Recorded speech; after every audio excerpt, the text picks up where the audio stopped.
Hey, welcome to the Life After Ministry podcast. I'm here with J. Ricardo Smith, and we are in Athens, Georgia at the Classic City Conference. Welcome. Thank you so much, Matt, for having me, and I am grateful to be able to share on this podcast a little bit about what you've been able to see firsthand while we're here. And I might be having you here on the podcast, but you've had me here, and it's been so good for me, for my eyes to be open. But tell us a little bit about this conference that we're at. This is a conference for pastors here in Georgia. What started this? What's your heart for pastors? Yeah, so 2019 was the inception of the Classic City Conference. Okay. So just the name of the conference itself represents the city of Athens. Okay. For anybody who's listening that knows nothing about Athens, Georgia. That was me just a couple months ago. Yeah, there's a little football team that prior to this year, we were winning some championships. And so it's the home of the University of Georgia, and the city nickname, city moniker, if you will, is the Classic City. Yeah. And so this is home for me. This is where I grew up. Yeah. Where I served in ministry as a college and young adult minister. And about now 11 years ago, I started pastoring a church in a neighboring county called Brown Chapel Baptist Church. And while there, we started around 2012 with about 30 members. Our church grew in the rural community of Bishop, Georgia, of all places. Yeah. People often call me Bishop, and I'm no bishop of anything, but the city is called Bishop, Georgia. And our church grew from about 30 to 150. Wow. Yeah, but the danger of that growth was, as a leader, I didn't feel I was equipped to manage that growth well. Yeah, it's scary because growth is exactly what you want, but it comes with all the obstacles, right? Like, Lord, give us growth, and Lord, don't let it grow too quick. And as it did, we experienced what you would call growing pains, if you will. Yep. And the leadership infrastructures needed to change. And I didn't know where to find solutions that really spoke to the context that I served. Yeah. And so, smaller church in a rural community, and I was going to all of the major conferences that exist across our country. Mm-hmm. And I think the Lord gave me a little bit of a gift to be able to kind of shift it and apply it to my context. Sometimes principles can translate, but there were times that the resources that I felt that I needed for the ministry that I serve really didn't speak that same language. And so while I was at a conference in about 2018, God spoke to me and said, instead of you just bringing resources back to other pastors who were sharing similar stories with me of their challenges, instead of bringing them the resources back in your suitcase, why don't you bring the people who have the resources? And they can be a blessing to them. And so we started the Classic City Conference, originally designed to reach those small to mid-sized church pastors. And as those pastors would come, oftentimes struggling with something, and we wanted to make sure that whatever they were struggling with, we had solutions readily available for them. But then we also noticed that those pastors would return back to the conference annually, and nothing changed, primarily because there were key leaders in the church who did not hear it. Mm-hmm. And so we decided we wanted to be a church for pastors and their leadership team. Yep. So the same stuff that you're hearing, you need to make sure that the leaders you serve along with are hearing. And I'm grateful I got to hear you this week while you were here with us. Yeah, it was an honor.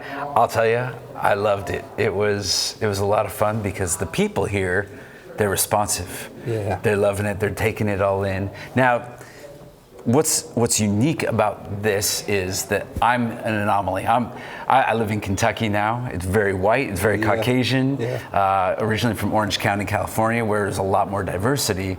But at this conference in particular, I'm the anomaly because I'm the one white dude. There's maybe 5 of us here. It's a few of you. This is a handful of you guys. A handful, but this is a conference really for Black pastors. Yeah. And so tell me the state of the Black church, especially post-COVID. Sure. What's the health of pastors and the communities? Man, that's a great question. I think COVID was a blessing and a burden at the same time. Yeah.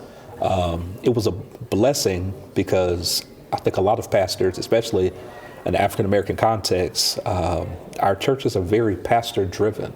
pastor-led. Yep. And that's a blessing and a curse as well. Right. They do everything. Yeah. It's the pastor. The pastor. Right. Like, if we start having conversations about staff pastors, they're like, what does that mean? Right. You know? Right. So being able to shift responsibility, shared leadership. I know often, even in the research I've done with the work that you've done as well, talking to elders, shared leadership is a hard concept at times in our context. But then the burden is that because the pastor is doing everything, then the pastor's getting burned out, or there's a unhealthy sense of responsibility and a burden placed on their shoulders to try to carry it. And so in the African American context, I think during that transition time of COVID, we saw a lot of people leave, and they used COVID as their excuse. They were already planning to leave, I believe, in a lot of cases. Yeah. But this just gave them a way out, if you will. So we're seeing, in some ways, a shift and a transition of the actual people that we're serving. The last 3 years, that has changed in overwhelming majority of our churches. But in addition to that particular change, there's also something that I believe we deal with, which is not knowing when it's time to transition. Ooh, yeah. In the African American context, we often die in the pulpit. Yeah. A lot of that could be as a result of bad financial planning. A lot of that could be a result of we don't see a sense of value and worth outside of the position of pastor. Right. And I think that's even an issue with, as I mentioned earlier, staff pastors. I think we're exposing this community here at Classic City to ministry in so many different ways. Right. That's why I'm glad to have some diversity we could bring in. Right. But I think some people only think I'm only valuable if I'm in the main seat. And they find their sense of worth and value in being a senior pastor and a lead pastor. And so there's a threat to sharing leadership. It is. Yeah. It is. But in addition to that, I think it's also it's a threat to the health of the church, in that in the health of those pastors, say there is a need for a transition to happen, or a pastor, for whatever reason, is voted out of a church, for churches that have that culture, or a pastor that walks away, plants a church and is unsuccessful in that journey. There's a sense of a loss and a lack of worth and value outside of just being in that position. When I was in that position, I was valuable. When I was in that position, I was in demand. I had people calling me, and there are pastors here who may not be serving in senior leadership anymore, who shared those stories with me as well. What will I do with my life now? Yeah, right. And I think that we have to have another conversation in the African American church about who you are outside of what you do. That's right. And who God has created you to be versus what your calling may be in this season. That's right. And something else that doesn't happen too often in our context is that seasons change. Lifelong ministry is what I think the majority of the African American community signs up for. And it's almost unheard of to think about doing something else. And I think having these conversations now is a healthy balance, and to know that you're still valuable to God regardless of what role you're serving in. Well, and that's one of the things that we talk about a lot with outgoing pastors is, and something I had to get straight for myself, is this dynamic of these areas of identity, who I am in Jesus. And even though we've all preached that message before, very, very few pastors live it and believe it. That's good. So we have identity, assignment, and calling. Yeah. And I think if you asked me 10 years ago, tell me about yourself, I'd say, well, I'm a pastor. and when that gets taken, or when you leave it, and that was your identity, and I think it also gets, our calling is mixed up in there too. That's it. But being a step removed from that season, I can see that me being in ministry was an assignment. And now listening to God, what is it that you're calling me into? My assignment's the thing that's going to pay the bills, right? But that's going to change over and over again. But yeah, we have to instill that in our people and in the pastors to be able to say, you're not just transitioning from, but what are you transitioning to? That's right. And if we can get clarity and give hope in those situations that feel hopeless, I think that that's super helpful. I love it, man. I love it. Yeah.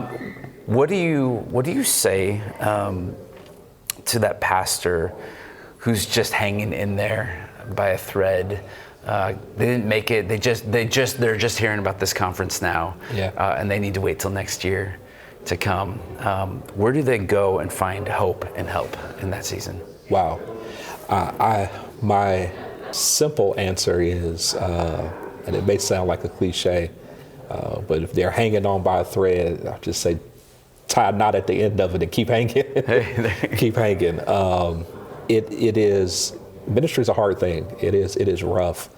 And I think that's why we cannot do ministry alone. Yeah. I would encourage any pastor to have, it may only be one or two, but some faithful covenant friends that will walk with you through any and every season. Part of the success of this conference isn't just me. One, I have an amazing wife, so she's all over the place. I love her. She's great. And I've got a great team. But there are about 3 guys that if you ever see a Classic City conference and they're not doing something in some capacity, then that means it probably isn't the Classic City conference. Right. They've been with me since the beginning because we've got 20 years of friendship and relationship and battle scars and walking with each other through cancer diagnosis, through the death of a child.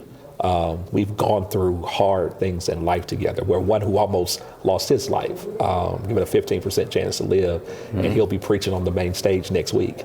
And so it is being able to walk with others so that you're not carrying that burden alone. And it's also, you said until this time next year for Classic City, I think that that's also a push for us to be able to offer content beyond just this moment, beyond just this meeting.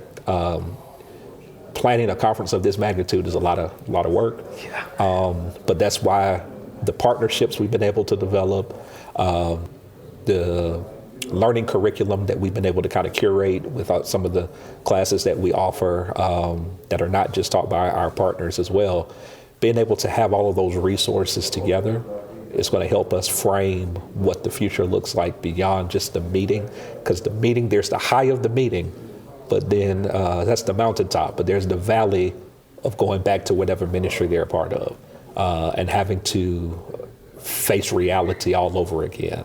And did we give them enough tools to make them successful? And for those who couldn't be here, then what tools can we continue to implement in some creative ways? There's so many things at our disposal now. And so that's what my team and I are doing. We're planning while we're in this conference for what the rest of the year looks like. And it's a good job. We like that extra work that we feel God's placed upon us so that we can make a difference in somebody's life. Yeah, I think we need, I love that you say tools, because I think we need tools, we need options to feel like, when we feel like we've hit a wall and we can't move. I actually was just talking to a counselor who works with teenagers, adolescents, and he said one of the reasons that we have such a high rate of teenage suicide is because they have run out of options. And the people most in life who feel like they run out of options are teenagers. They don't have power over their, if I don't like my job, I can change my job and get out and can pull the ripcord. But teenagers, they're stuck in a family system or a household. And so when they feel like they don't have an option, that's when they say, I'm out. But I think that we have churches that feel, and pastors who feel isolated. And so this is a community, it's a gathering point. Sure. And then you say, here are tools for when you feel like you've run out of options. Well, that's why I'm so impressed with the work that you guys are doing, because I think counseling is necessary. I think ministry in and of itself is traumatic. I don't care what your experience has been. Ministry is traumatic, and you need healthy ways to process it. Yeah. And so the work that you guys are doing, I think one thing that I would recommend is some form of therapy. I think there was a presenter earlier today that made a statement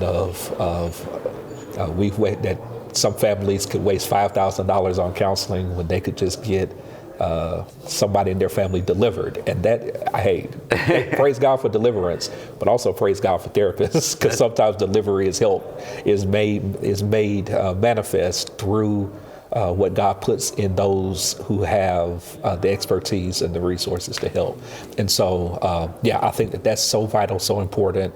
I think the mental health of church leaders is a conversation that is on the uptick now, but it's one that I think so many other pastors before us could have used something that you guys are even implementing right now. And so that's why I believe so much in what you're doing. Yeah, I love it. Somebody told me, they said, my goal as a pastor is, Lord, help me not kill the church and help the church not kill me. I think it's one mantra I'm going to add to my life too.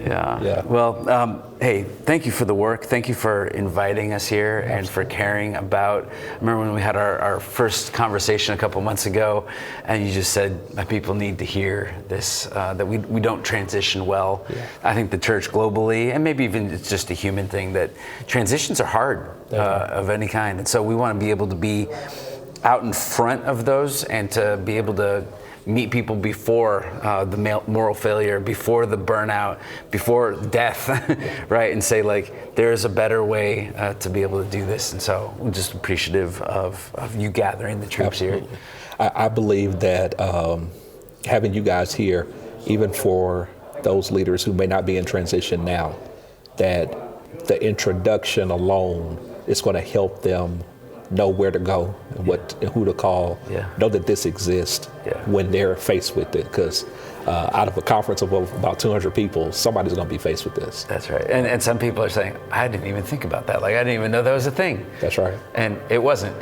until we started it. So, hey, if people want to get connected to you and your ministry, to Classic City, how does that happen? So 2 ways. For me, on every platform, you can just look me up as J. Ricardo Smith. I'm not as active on some as I am on others. Yeah, it ebbs and flows. I'm seasonal with that. Streaky. But to make life easy for me and for others to find me, J. Ricardo Smith on every platform. And we are also Classic City Conference on every platform as well. Okay, good. And I'll put all that in the links. But hey, thank you. Thank you, man. Thanks for being here. Thanks for inviting us. And it's been an honor. And we'll be back. Looking forward to it, man. All right. Blessings. The Life After Ministry podcast is really an outgrowth of the work that we're doing at Pastoral Transitions. We are serving ministry leadership as they care for departing leaders and their families. We call it Kingdom Outplacement, and it's a comprehensive roadmap for navigating ministry terminations and transitions, but doing it with love and grace. Now, overwhelmingly, we are getting a lot more leaders who've come out, who've been fired, who've been released from their positions, and they're still reeling and they're hurting and they're trying to figure out what's next, but they don't have the financial support to get the services that they need to walk that path. So we've started recently a nonprofit arm of what we're doing at Pastoral Transitions to enable people to partner with us in helping ministry leaders transition to what's next. It really feels like uncharted territory for a lot of people when they're leaving their role in ministry. It's not just a career change, it's a shift in everything in your life. We want to invite you, if you have a heart for outgoing leaders and for pastors, maybe they're going back into ministry and maybe God is leading them into something else. When you are supporting the work that we're doing at Pastoral Transitions, you're helping to provide personalized support for pastors and their families who are in that season of transition. And we help to foster communities of love and grace and encouragement in these challenging seasons and give them steps to navigate with clarity and confidence. So we invite you to join us. You can go to pastoraltransitions.com and there will be a donate button along the top and you can join us in this. We appreciate it. We love these people and we want to be able to care for them now and into their next season for whatever it is that God has for them. Thank you for listening to the Life After Ministry podcast.